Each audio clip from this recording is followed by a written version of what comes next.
Hi there, welcome to my GatsbyCamp talk, Scale Your Website with Flexible Content Models. My name is Nikan Shahidi. I'm the founder and CEO of Webstacks, and I'm currently based out of San Diego, California. At Webstacks, we specialize in providing high-growth technology companies with product teams to help them build world-class marketing websites. Our dev team here focuses predominantly on Jamstack and headless content management, which is what brings me here today. So let's get started. So what do we mean when we say building a scalable website? Well, first and foremost, it's about empowering content editors and marketers to quickly and efficiently build new website initiatives without the need for engineers or developers. Next up, it's about minimizing any sort of friction that exists between content editors and the CMS. Happy content editors is going to lead to a happy and successful website team.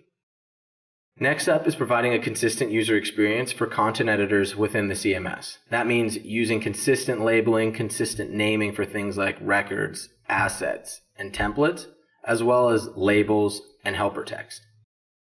And we can't forget about the front end. A scalable website needs to maintain consistency across the pages that are being built. There's no point in providing content editors with all the tools they need to build website pages if they look different from page to page. And finally, it's providing all necessary stakeholders, whether it's SEOs, marketers, or copywriters, all the tools they need to be successful. So how do we get there? For us, it's all about alignment. That means aligning content editors, marketers, designers, and engineers. And what we've found is bringing in designers as early as possible into the content operations portion can help facilitate that alignment. So what do designers know about content modeling? Truthfully, not a whole lot, but they do know a little bit about user experience. And when it comes to building a scalable anything, documentation is one of the most important factors to building out something that can be repeated and scalable across your organization. The other thing is that these designers then become the champion of consistency in the CMS. I'd like to take you through a few examples of how we might document content modeling here at Webstacks. So here's an example of some good documentation. You can see a clear screenshot that lets content editors know exactly what they can expect when they're building the page, clear labels on elements that they might see within the CMS, and generally provide them with enough context to get things going. Let's dig a little bit deeper here. So supplemental to field labeling and a screenshot, it's also very, very helpful for content editors to see exactly what fields exist, if they're optional or not, and descriptions of what they do. This ultimately will become a living and breathing document for the content models on your marketing website. We can't have total alignment if we don't align with the developers. So we like to provide documentation that provides them everything they need to know what happens if a user selects a certain value in the CMS. So for example, if you look over here, if the user selects the color blue, we want to make it clear to the developers that the text on the hero should be white, the eyebrows should be white, and the buttons should be white. This gives no room for error when they're building out the front end of the website. As you start building out the documentation for your project, consistency is everything. Avoid reinventing the wheel when it comes to naming conventions. There's 100 different ways you can name a headline, whether it's a heading or a header. Stick with one and run with it throughout the entire CMS.